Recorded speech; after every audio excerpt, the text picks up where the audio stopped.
मेरी आवाज आ रही है आप सबको? मेरी आवाज आ रही है सबको? यस और नो? हाँ। आ रही है ना? हाँ, आ रही है मैम। हाँ।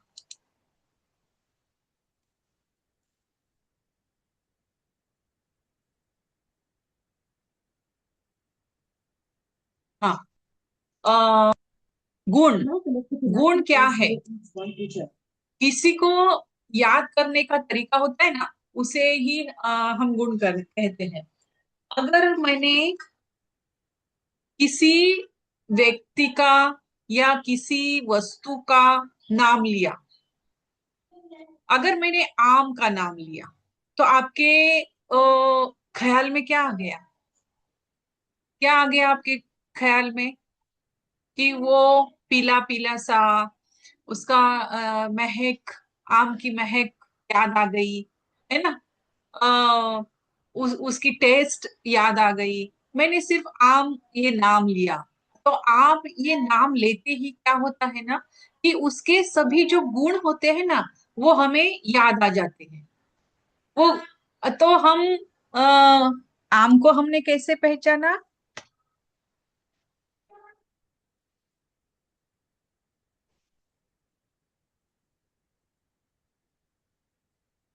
आम को हमने कैसे पहचाना? आम।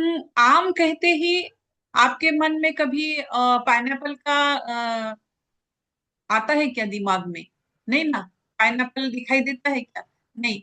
लेकिन मैंने मैंगो कहा, आम कहा, तो आम दे कहते ही, आम कहते ही हमारे नजरों के सामने क्या आ जाता है? पीला पीला सा, गोल गोल ऐसा, आम के शेप वाला। और उसकी वो जो टेस्ट है, वो टेस्ट, कच्चा भी आम होगा वो भी याद आ जाएगा। तो वो कैसे याद आ गया? क्योंकि उसके गुणों से याद आ गया। उसका टेस्ट याद आ गया, उसका कलर याद आ गया, उसका शेप याद आ गया। तो हमने उसका नाम लेते ही आ, उसके गुण याद आ जाते हैं। तो यही गुण होते हैं ना, यही याद करने का जो तरीका है, वही उसका गुण है। जो हम याद करते हैं, तो वो याद करने के स्मृति, पहचान, अनुभव का कारण बनता है। गुण क्या है? गुण वह पहचान है जो स्वयं कुछ नहीं करता, लेकिन स्मृति, पहचान, अनुभव का कारण बनता है। गुण क्या है? स्मृति। हमारे जहन में वो स्मृति आ जाती है, हमें वो पहचान आ जाती है, वो अनुभव, अनुभव हम याद आ जाता है। हाँ, मैंने वो बहुत मीठा आम था, मैंने वो मई में यहाँ यहाँ कहीं गए होंगे, तो वहां का आम स्पेशली याद आ जाता है।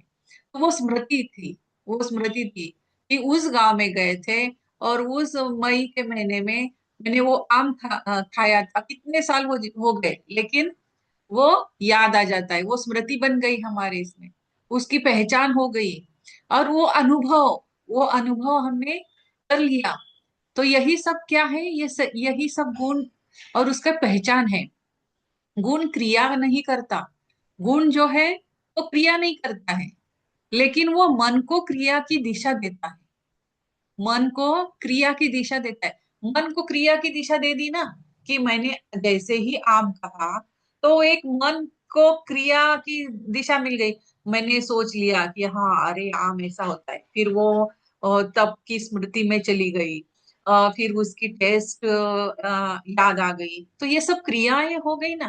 तो जब हम वो कुछ भी गुण देखते हैं, तो मन की क्रिया उस दिशा में चली जाती है। उदाहरणार्थ, व्यक्ति को याद करना। एक बहुत शांत महिला को याद करो। अपना नाम नहीं सुन आपने नाम नहीं सुना, चेहरा नहीं बताया, लेकिन शांत स्वभाव, सुनते ही कोई व्यक्ति याद आ गया। अगर मैंने कहा कि एक शांत महिला को याद करो, और वो बहुत सुंदर गाती है, तो आपके मन में किसका नाम याद आ जाएगा? कौन दिखाई देगा आपको? हाँ। अगर मैंने कहा कि एक शांत महिला और बहुत सुरीली गाती है, तो कौन आ गया आपके नजर के सामने? लता मंगेशकर आ जाएगी, है ना। लता मंगेशकर की छवि हमारे सामने आ जाएगी। उनके गुणों से हम उनको पहचानते हैं। हम उनके अगर मैंने कहा कि लता मंगेशकर अगर मैंने बोल दिया तो उनके गुण हम याद आ जाएंगे। एक शांत महिला, फिर बहुत सुरीली गाती है, बहुत सुंदर है। तो एक ऐसा उनका नाम लेते ही वो महिला याद आ जाती है। तो उनका गुण हमें याद रह गया है। माँ को याद करना, अगर मैंने माँ कहा तो माँ को याद करते ही क्या आता है? वो माँ की ममता याद आ जाती है। माँ की सुरक्षा, वो किस तरह से अपने बच्चे को सुरक्षित रखती है। करुणा उसकी, ये सब क्रियाएं नहीं बल्कि ये गुण है। ये सब ममता, ये क्या है? ये क्रिया नहीं है, ये तो गुण है। सुरक्षा क्या है? ये गुण है। करुणा ये क्या है? ये गुण है। तो ये सभी क्रियाएं नहीं है, ये सब बल्कि ये सभी गुण है। लेकिन ये माँ को याद करते ही वो गुण याद आ जाते हैं। सुगंध का याद आ जाना, अगर किसी ठराविक किसी अत्तर का नाम लिया तो उसका महक हमें याद आ जाता है। घी की खुशबू, अ, अगर मैंने घी का नाम लिया जो बचपन में हम खाते थे, तो वो घी याद आ जाता है हमें। दानेदार घी, डालडा, उस वक्त डालडा चलता था ज्यादा, है ना। तो वो हमारे जहन में आ जाता है। तो आयुर्वेदिक दृष्टि से आयुर्वेदा क्या कहता है? रूप, रूप, हम किसी रूप में, दिखावट के रूप में हमें दिखता है वो। फिर रस, स्वाद हम उसका लेते हैं, उसके लिए वाटर एलिमेंट होता है। हम फलों का स्वाद लेते हैं। अलग अलग फल है, अलग अलग फल के अलग अलग स्वाद है। पाइनएप्पल का स्वाद अलग है, नींबू वर्गीय उनका स्वाद अलग है। अगर हम ग्रेप्स लेंगे तो उसका स्वाद अलग है। पोमोग्रेनेट लेंगे तो उसका स्वाद अलग है। तो ये अलग अलग तरह के स्वाद है, रस है। इन इन सब में क्या है? रस है। और ये जो है, ये वाटर एलिमेंट है। और गंध, पृथ्वी, पृथ्वी तत्व क्या दर्शाता है? पृथ्वी तत्व का गुण क्या है? गंध है। अब गंध, हम ये सोनचाफा, कितना सुंदर इसका महक होता है। ये देखते ही वो महक याद आ जाती है। फिर वो समर सीजन के बाद में पहली बारिश, उसका वो महक, किसी भी फूल का लिया हुआ गंध हमारे दिमाग में बैठ जाता है। तो ये गंध है, ये पृथ्वी तत्व का गुण है। स्पर्श, किसी भी अगर मूवी का सीन देखा हमने, हाँ, किसी भी मूवी का सीन हम जब देखते हैं, तो कभी कभी ऐसा होता है ना, कितने बार हम खुद रोए हैं। हम इतना उसमें इन्वॉल्व हो जाते हैं कि हमें रोना आ जाता है। रोते हैं हम उस सीन को देख के। तो ये क्या है? ये स्पर्श है। वो सीन जो है, जो हम देख रहे हैं, वो सीन हमें, हमारे हृदय को स्पर्श कर गया। तो ये कुछ और किसी के किसी ने हमारे ऊपर फेरा हुआ हाथ, जैसे कि हमारी ग्रैंड मदर है, वो जो बचपन में उन्होंने बहुत प्यार से हमें सहलाया था, वो स्पर्श, ये सब स्पर्श है। ये सब गुण क्या है? स्पर्श है। मन पहचान करता है, स्मृति बनती है। मन क्या करता है? पहचान बनाता है। स्मृति क्या करती है? स्मृति बनती है। स्मृति हमारे इसमें बनती है। कितने सालों पहले जो बचपन में हमने वो घी खाया था, वो घी हमें आज भी याद है। तो क्या हो गई? ये स्मृति बन गई। स्मृति जो है वो ये बनती है। मन क्या करता है? पहचान करता है। मन ने उसको पहचाना, स्मृति बन गई। अनुभव स्थायी होता है। अनुभव भी हमारे साथ स्थायी रहता है। तो ये सभी गुण हैं। ये गुणों से हम जानते हैं उस व्यक्ति को, उस द्रव्य को। अभी ये मैं क्यों बता रही हूँ? ये इसी का इसी का इस्तेमाल हमें आयुर्वेदिक एक्यूप्रेशर में करना है। ये जो हमारे 10 द्रव्य है, ये 10 द्रव्य के गुण ही इंपॉर्टेंट है। अगर ये 10 द्रव्य के गुण, जैसे कि अभी हमने ये स्मृति, मन, स्मृति और अनुभव, ये जो 3 चीजें हैं ना, ये 3 चीजें क्या करते हैं? हम मन पहचान करवाता है, स्मृति बनती है और अनुभव स्थायी होता है। तो हमें क्या करना है कि हमारे जो 10 के 10 द्रव्य है, उन सबके इसी तरह से पहचान बनानी है। उनके गुणों को हमें अडॉप्ट कर लेना है। 10 के 10 गुणों को अडॉप्ट कर लेना है। तो वस्तु को नहीं, हम उसके गुण को याद करते हैं, और वही गुण स्मृति का माध्यम बनता है। तो ये हो गया गुण। गुण क्या है? दोषों की वृद्धि या क्षय। अभी हमने, हमारे पास 5 फिजिकल एलिमेंट्स है। 5 फिजिकल एलिमेंट्स है, और ये 5 फिजिकल है और 5 मेटाफिजिकल है। इसमें जो मेन मुख्य गुण है ना, वो गुण हमें क्या याद रखने हैं? गुरु है, लघु है, यानी कि भारी है, हल्का है। उसका गुण क्या है वो देखना है, वो भारी है या हल्का है, उष्ण है या शीत है, सूखा है या चिकना है, चंचल है या स्थिर है। तो ये जो गुण है ना, जैसे हमने व्यक्ति के गुण याद रखे, उसी तरह से हमें ये गुण याद रखने हैं। इन सभी, सभी अपने द्रव्यों के। दोषों की वृद्धि या क्षय। गुणों का प्रभाव क्या होता है? गुणों का प्रभाव ऐसा होता है कि दोषों की एक तो वृद्धि या होगी या क्षय होगा। मतलब जैसे कि हमने वात लिया, वात वात में क्या, वात तो एक तो बढ़ेगा या फिर उसका क्षय होगा, यानी कि कम होगा। Hello, hello. हाँ जी मैम।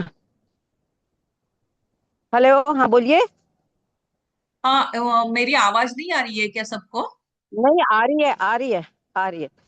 हाँ, फिर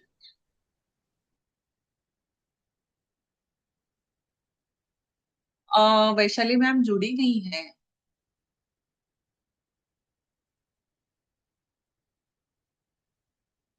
5th सेम से मैंने तो ग्रुप में डाल दिया है, लिंक भी डाली है। डाला है फिफ्थ में। हाँ, हाँ। आप लोग तो जुड़ गए हो ना, तो फिर वैशाली मैम क्यों नहीं जुड़ रही है? हाँ, मैं उसी से ही जुड़ी हूँ। हाँ, जुड़ गए शायद। नहीं। हाँ, तो ये मुख्य गुण जो है ना, ये गुण लघु, गुरु, उष्ण, शीत, रुक्ष, सूखा या चिकना, चंचल या स्थिर। तो अभी हमें, जैसे हमने अभी देखा कि हम व्यक्ति को किस तरह से पहचानते हैं, व्यक्ति को हम आ, अभी हमने यही सब एग्जाम्पल लिए है ना, किस तरह से हम वो उनको पहचानते हैं, उनके रस से, उसके गंध से, उसके रूप से हम पहचानते हैं। हम इनमें से किसी को पहचानते हैं ना, ये है शाहरुख, ये है काजोल, ये अमिताभ है। तो ये हमने ऐसे क्यों पहचाना? क्योंकि इनकी स्मृति हमारे दिमाग में बैठ गई है। तो इसको इसको हम आमिर खान नहीं बोलेंगे, इसको हम माधुरी दीक्षित नहीं बोलेंगे, है ना। तो इनका रूप है ना, तो ये रूप से हम इनको पहचानते हैं, इनका रूप। तो जो रूप है, तो हमें गुण का रूप देखना है, सॉरी, द्रव्य का रूप देखना है। अभी अग्नि कैसा है तो उसका रूप देखना है, पृथ्वी कैसी है उसका रूप देखना है। तो कुछ द्रव्य है जो रूपों से हम पहचानते हैं, कुछ द्रव्य है जो स्वाद से, रस से हम पहचानेंगे, कुछ है जो गंध से हम पहचानते हैं, कुछ है जो स्पर्श से, हम वायु जो है वो स्पर्श से पहचाना जाता है। तो इस तरह से ये सब जो है ये गुण है।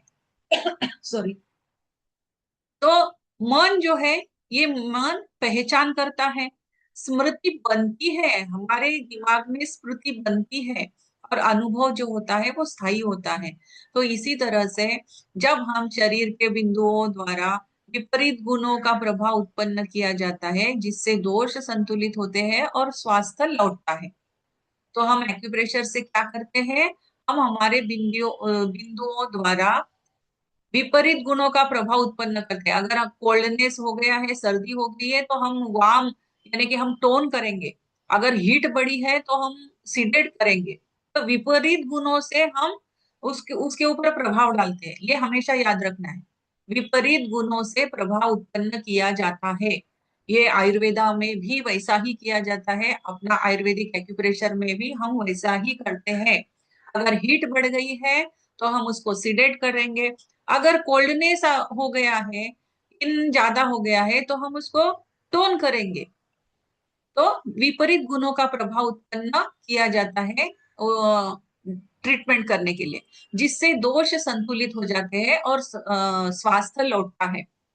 जो हमारा दोष उत्पन्न हो गया है वो संतुलित हो जाता है और अपना स्वास्थ्य लौट आता है।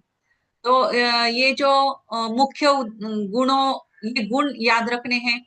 कुछ भारी हो गए तो हल्का, अगर हाँ, भारी और हल्का, शीत और ठंडा। अभी ये शीत और ठंडा का तो मैंने अभी बताया। सूखा, चिकना। अगर बहुत ज्यादा ड्राइनेस आ गया है तो हम क्या करते हैं, उसके ऊपर मसाज करते हैं ना, ऑयली ऑयली चीज से मसाज करते हैं। अगर बहुत सूख गया है तो हम क्या करते हैं, चिकना ही दिल लगाते हैं उसको, यानी कि हम क्रीम लगा के उसको मसाज करते हैं। हमने क्या किया, सूखा को सूखा से ही किया क्या? नहीं। तो सूखा को सूख गया है, कुछ ड्राइनेस आ गया है, तो हम क्या करते हैं, वहां पे ऑयल से मसाज करते हैं, यानी कि अपोजिट, रुक्ष को स्निग्ध से हमने ट्रीट किया। और जो चंचल है तो उसको हम क्या करेंगे, स्थिर करेंगे। उसका मेंटल स्थिति, मेडिटेशन करके, ध्यान करके उसको स्थिरता लाएंगे। अगर वायु बढ़ गया है, चंचल हो गया है, यानी कि अपना वायु बढ़ गया है, तो वायु बढ़ गया है तो हम क्या करेंगे, पृथ्वी तत्व को बढ़ा देंगे और वायु को सिडेट कर देंगे। तो इस तरह से हमें ये सभी गुणों को, जब आप इसके गुणों को पहचान लेंगे ना, तो आपको बुक में जाने की जरूरत ही नहीं पड़ेगी। आप खुद अपना खुद का प्रोटोकॉल बना लोगे।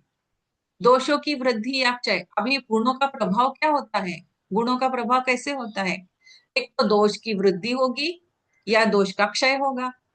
शरीर की कार्य प्रणाली जो है वो कार्य प्रणाली देखनी है। रोग एवं उपचार की दिशा क्या देनी है, वो गुणों का प्रभाव देखना चाहिए। आयुर्वेदा के हाँ, तो ये विपरीत गुणों से हम ट्रीट करेंगे। फिर इसके बाद हमें देखना है, हाँ, इसके बाद है सामान्य और विशेष। Treatment in Ayurveda is done by applying opposite gunas to restore the balance. In Ayurveda, health is the state of balance of doshas, dhatus and malas. Health क्या है? In Ayurveda the state of balance. अपने health की balance अगर हमें रखना है तो ये किसको हम रखते हैं? दोषास को, धातुस को और मलास को। दोष, धातु और मल क्या है, हम सीख चुके हैं सेमेस्टर 2 में। हाँ, तो अभी हमें उसको फिर से रिमाइंड करना है। This disease occurs when the balance disturbed due to the excess or deficiency of certain goodness or qualities. Disease कब आता है? जब कभी कुछ दोष ज्यादा हो जाते हैं या कुछ घट जाते हैं, तभी तो डिसीज उत्पन्न होता है। Therefore, Ayurvedic treatment is based on the principle of गुण विपरीता चिकित्सा। यही जो अभी मैंने बताया, वो गुण विपरीत चिकित्सा से। बेसिक प्रिंसिपल क्या है? लाइक इंक्रीजेस लाइक, सामान्य। Opposite reduces opposite, wishes. Hence, opposite gunas are used to reduce aggravated gunas and restore equilibrium. Opposite gunas are used to reduce aggravated gunas. अगर अपोजिट गुण बढ़ गया है तो उसको हम, वैसे बताया ना मैंने अभी कि ठंड बढ़ गई है तो हम उसको अपोजिट से, यानी कि सीडेट करेंगे, टोन करेंगे, हीट बढ़ाएंगे। Uh doshas become aggravated due to the similar gunas. हाँ, identify the dominant gunas causing imbalances. तो सबसे पहले हमें क्या करना है कि डोमिनेंट गुण कॉजिंग इम्बैलेंस, जो डोमिनेंट है उसको तो हमें आइडेंटिफाई करना है कि क्या बढ़ गया है। एक तो सबसे पहले हमें ये समझना चाहिए कि क्या बढ़ गया है। हीट बढ़ गई है या कोल्डनेस बढ़ गई है। ये डोमिनेंट क्या हो गया है, कौन सा गुण डोमिनेंट हो गया है, तो वो हमें पहचानना है, जिसकी वजह से इम्बैलेंस हो गया है। Apply the opposite Guna through the diet. अभी ये मेन स्टेप है कि क्या बढ़ गया है और कैसे बढ़ गया है, उसका कारण क्या है, वो बढ़ने का कारण क्या है, किस वजह से बढ़ गया है। अभी ये तो समझ में आ गया कि वो क्या बढ़ गया है, पेशेंट को देखा कि उसका कौन सा गुण बढ़ गया है। अब ये क्या करेंगे फिर, समझ में आ गया कि उसका गुण, ये उसकी ठंडी जो है वो ज्यादा ठंडी हो गई है, ठंडा हो गया है, उसकी वजह से उसको सर्दी बुखार खांसी कफ ये सब कुछ हो गया है। अभी क्या समझ में आ गया कि डोमिनेंट क्या है, कोल्डनेस बढ़ गई है। तो अभी हम क्या करेंगे, तो सबसे पहले उसको अपोजिट गुना के थ्रू ट्रीट करेंगे। अभी अपोजिट कैसे करेंगे, तो डाइट, लाइफस्टाइल, थेरेपीज, मेडिसिन और एक्यूप्रेशर, इसके द्वारा हम वो पेशेंट को बता सकते हैं कि गरम सूप ले लो, गरम सूप ले लो तो उसकी हीट बढ़ेगी। काली मिरी डाल के सूप बना लो, पालक का सूप बनाओ, किसी भी चीज का सूप बनाओ, काली मिरी डाल के बनाओ तो आपका हीट बढ़ जाएगा। विहार, उसको क्या करना चाहिए ये बताना चाहिए। थोड़ा सा गर्म पानी से सेको या गर्म पानी से नहाओ, ठंडे पानी से मत नहाओ, लाइफस्टाइल आप उसको बताना है। फिर थेरेपी, अपनी एक्यूप्रेशर थेरेपी बतानी है कि कौन से पॉइंट्स को टोन करना है।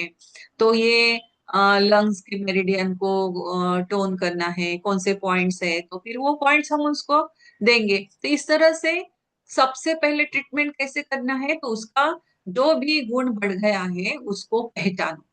उसको पहचानने के बाद उसका उसके ऊपर ये अप्लाई करो, अपोजिट गुना अप्लाई करो। अगर हीट बढ़ गई है, समर सीजन है, बहुत हीट बढ़ गई है, उसकी वजह से हेडेक हो रहा है, तो सबसे पहले ये समझ लो कि उसकी हीट क्यों बढ़ गई है, कौन से ऑर्गन के कारण हीट बढ़ गई है। तो उसको पहले समझ लेना चाहिए। फिर उसको समझ लेने के बाद फिर अप्लाई करना चाहिए जो भी ट्रीटमेंट आपने हमें करना है। अपोजिट करके सीडेट करना पड़ेगा उस वक्त, जो भी पॉइंट्स हम देंगे तो उसको हमें सीडेट करना पड़ेगा।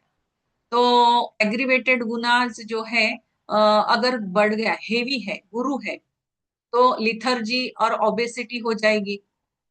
हेवीनेस जब आ जाता है तो लिथर्जी यानी कि वीकनेस, थकान सी और ओबेसिटी हो जाएगी, वो भारी भारी सा हो जाएगा।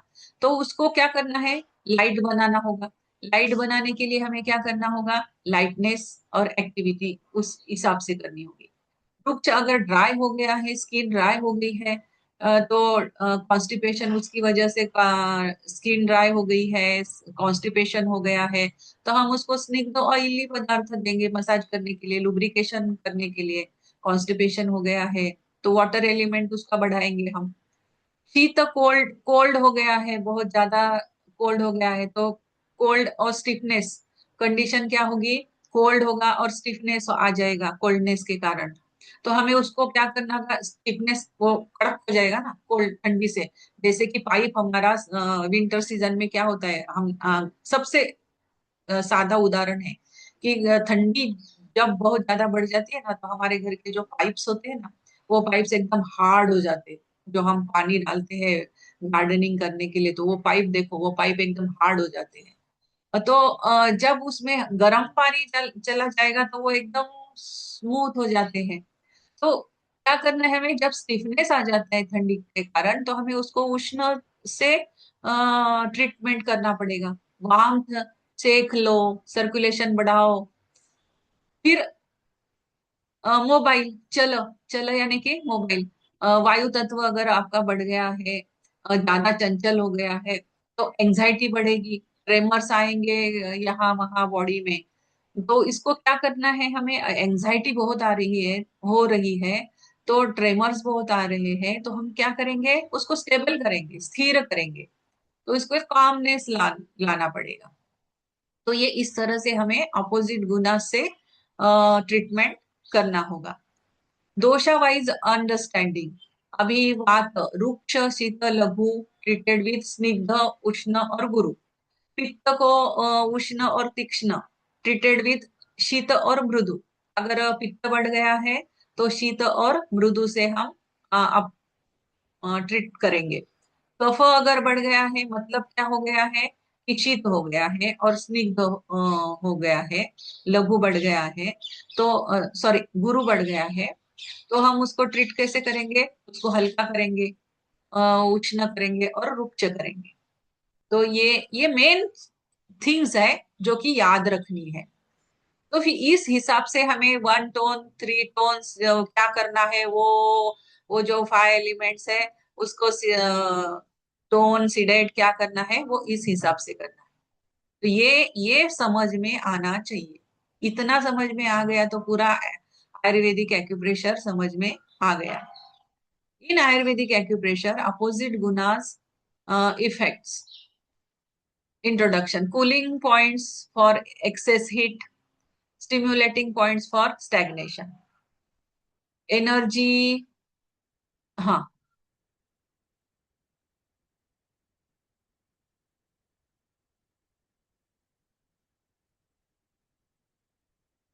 स्वास्थ्य के लक्षण, दोषों का संतुलन, उचित पाचन शक्ति। हाँ, आयुर्वेद यह स्पष्ट करता है कि स्वास्थ्य और रोग की पहचान किस तरह से की जाए। दोषों का संतुलन करना है, उचित पाचन शक्ति बढ़ानी है, मन को शांत रखना है, अच्छी नींद आनी चाहिए, और इंद्रियों की सामान्य क्रिया, ये सभी अगर एकदम अच्छी तरह से चल रहा है, दोषों का संतुलन है यानी कि वात पित्त का बैलेंस है, डाइजेस्टिव सिस्टम एकदम अच्छी है, मन एकदम शांत है, एंजाइटी नहीं है, कुछ नहीं है, अच्छी नींद आ रही है, 8 घंटा नींद अच्छी तरह से ले रहा है, इंद्रियां सभी सिस्टम्स जो है, डाइजेस्टिव सिस्टम, रेस्पिरेटरी सिस्टम हो या कौन सी भी सिस्टम हो, वो सभी सिस्टम्स जो है वो सामान्य रीति से बैलेंस्ड कंडीशन में है, तो उसको स्वास्थ्य के, ये सभी स्वास्थ्य के लक्षण है।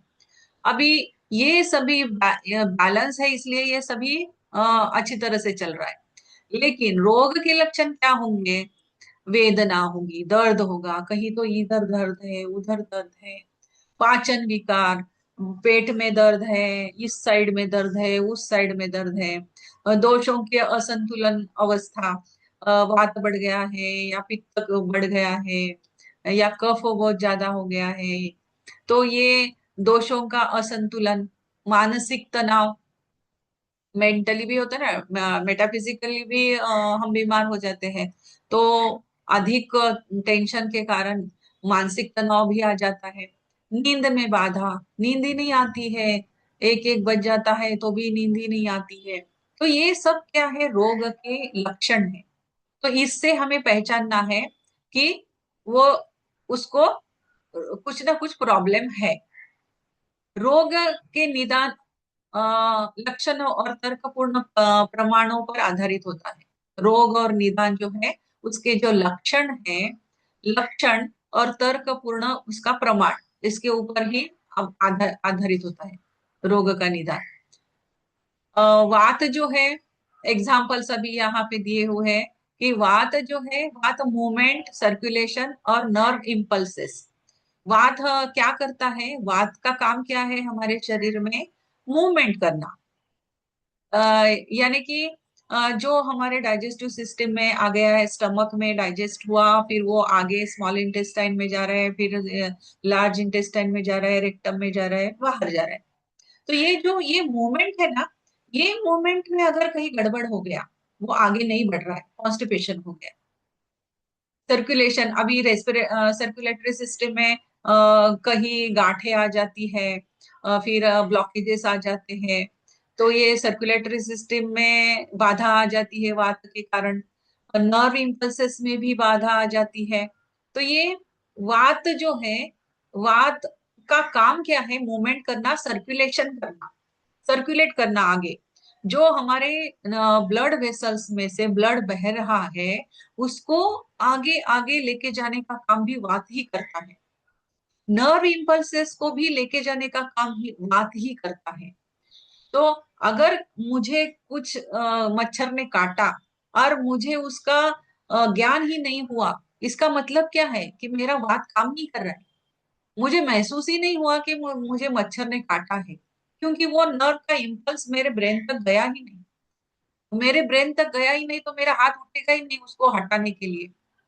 तो ये जो कार्य है ना, ये ये जो फंक्शंस है, ये फंक्शंस है, ये फंक्शंस किसके हैं? वात के हैं। क्या है वात के फंक्शंस? मूवमेंट है, सर्कुलेशन है, और नर्व इम्पल्सेस है। पित्त का फंक्शन क्या है? पित्त का काम है डाइजेशन करना। फिर डाइजेशन करने के बाद उसका मेटाबॉलिज्म करना। फिर उसका मेटाबॉलिज्म होता है, मतलब वो ब्लड बनता है ना। डाइजेस्ट हुआ, स्टमक में डाइजेस्ट हुआ, उसका कन्वर्जन होके डाइजेशन हुआ। डाइजेशन हो जाने के बाद उसका मेटाबॉलिज्म होता है, उसका फिर ब्लड में कन्वर्जन होता है, वो बॉडी सोख लेती है ब्लड वेसल्स में। फिर वो बॉडी हीट बनती है। तो इस तरह से बॉडी हीट जो है ना हमारी, वो बॉडी हीट भी पित्त के कारण ही मेंटेन होती है। तो पित्त में गड़बड़ हो गई, यानी कि बहुत ज्यादा हीट हो गई। अगर ठंडा पड़ रहा है तो पित्त कम हो गया है या बढ़ गया है। बहुत ज्यादा हीट हो गई है मतलब पित्त ज्यादा बढ़ गया है। ठंडा हो रहा है मतलब वो पित्त कम हो गया है।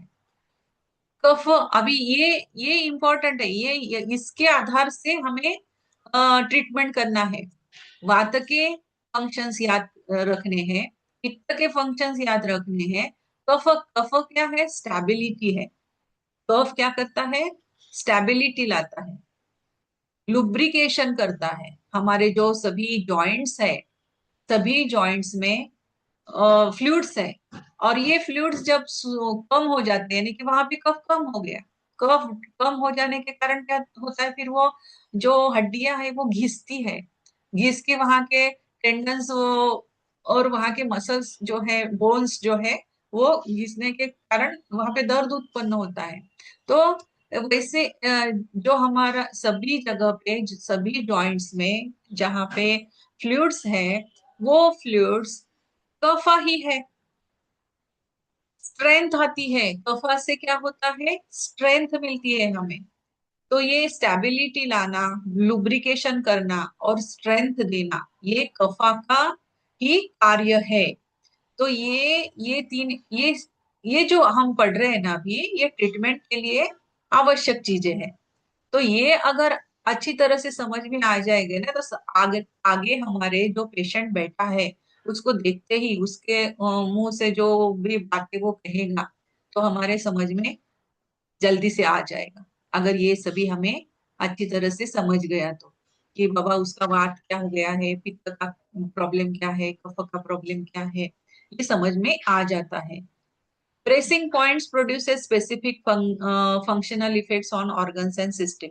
अब एक्यूप्रेशर में क्या होता है कि हम जब ये किसी पॉइंट पे प्रेस करते हैं, किसी पॉइंट को प्रेस करते हैं, तो वहां पे फंक्शनल इफेक्ट हो जाता है, और उसी के कारण वो वहां के स्टैग्नेशंस वगैरह होंगे, जो भी होगा वो ठीक होने लगता है। Understanding the Karma principle of selecting correct therapy. फिर कर्मा थेरेपी का मतलब क्या है? कि हमें इसका, ये सभी गुण इसके पहचानने हैं, और इसके पहचानने के बाद करेक्ट थेरेपी का यूज करना है। अभी हमारे इसमें भी अलग अलग है ना, कि सुजोग इस्तेमाल करना है, या कपिंग करना है, या फिर हम कलर थेरेपी करें। तो ये भी हमें कौन सी थेरेपी अब मैं इसको दूं, कहाँ पे दूं, कैसे दूं, ये भी हमें समझ में आना चाहिए। Groups and symptoms of health and diseases. कितना टाइम बाकी है? हाँ, 35 मिनट्स सेकंड्स है क्या? हाँ। तो ये proofs and symptoms of health and हम सेकंड लिंक ले रहे हैं। हार्ट को भूल गए हैं हम, स्टार्ट तो किया था, उसको भूल गए हैं, तो उसका भी रिवीजन कर लेते हैं। Proofs and symptoms of the health: balanced doshas, proper digestion, calm mind, normal sleep, clear senses, physical strength. ये हमें देखना है कि ये जो अगर ये सब कुछ प्रॉपर है मतलब वो हेल्दी है। पेन है, वीक डाइजेशन है, इम्बैलेंस ऑफ दोषास है, मेंटल स्ट्रेस है, डिस्टर्ब स्लीप है, एबनॉर्मल बॉडीली फंक्शंस है, मतलब उसको वो डिसीज्ड है। तो फिर उसके सिम्टम साइंस देखकर लॉजिकल रीजनिंग हमें करना है। हाँ, मीनिंग ऑफ संस्कृत श्लोक का श्लोक कौन सा है यहाँ पे? हाँ, a life that promotes health, happiness and longevity is called Hitayu. हाँ, ये हो गया है।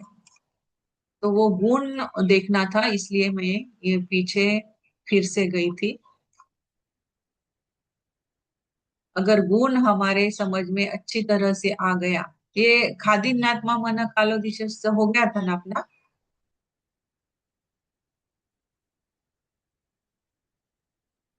ये भी हो गया था।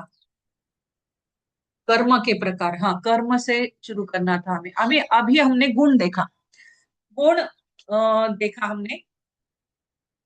इंद्रियों सहित द्रव्य चेतन कहलाते हैं और इंद्रियों रहित अचेतन कहलाते। ये तो हमने कल जाना था कि इंद्रिय, परसों परसों जो क्लास हुआ था अपना, तो उसमें हमने ये देखा था कि जो इंद्रिया सहित है उसको हम लिविंग थिंग कहते हैं, और नॉन लिविंग जिनमें इंद्रिय नहीं है उनको नॉन लिविंग कहते हैं। प्रयत्नादि कर्म चेष्टितम उपपद्यते। प्रयत्न, प्रयास, प्रयास पूर्वक किया गया कार्य, प्रयत्नादि कर्म, जो प्रयत्न करके हम कर्म करते हैं, क्रिया करते हैं, चेष्टितम, चेष्टितम यानी क्रिया, जो भी मूवमेंट या एक्टिविटी हम कर कहते हैं कहलाता है। इसका अर्थ क्या हो गया फिर? प्रयत्न किया, जो प्रयत्न किया जाता है वही कर्म कहलाता है। कर्म ही पहचान, चेष्टा या गति से होती है। कर्म के कारण पुराना संयोग टूटता है और नया संयोग बनता है। चलने से एक स्थान छूटता है, नया स्थान प्राप्त होता है। प्रयत्न करना, यही कर्म है। मैंने मोबाइल उठाने का काम किया, तो मैंने प्रयत्न किया, वही मेरा कर्म होगा, हो गया। क्या हो गया? मैंने उसको उठाया। पुराना संयोग टूट जाता है, नया संयोग बनता है। जो भी कर्म हम करते हैं तो पुराना संयोग टूटता है, नया संयोग बनता है। जैसे कि हम चलते हैं तो एक एक पैर हम आगे आगे आगे डालते हैं, तो पुराना स्थान छूटता जाता है, नया स्थान मिलता जाता है। तो ये एक उदाहरण हो गया। कर्म हमेशा गति, मूवमेंट से संबंधित होता है। कर्म, ये याद रखना है, कर्म हमेशा मूवमेंट से संबंधित होता है। गति, कर्म से परिवर्तन होता है।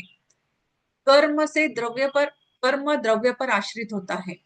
अभी ये देखो, इसका एग्जाम्पल्स हम अभी देखते हैं कि ये किस तरह से हम इसको एक्सप्लेन करेंगे।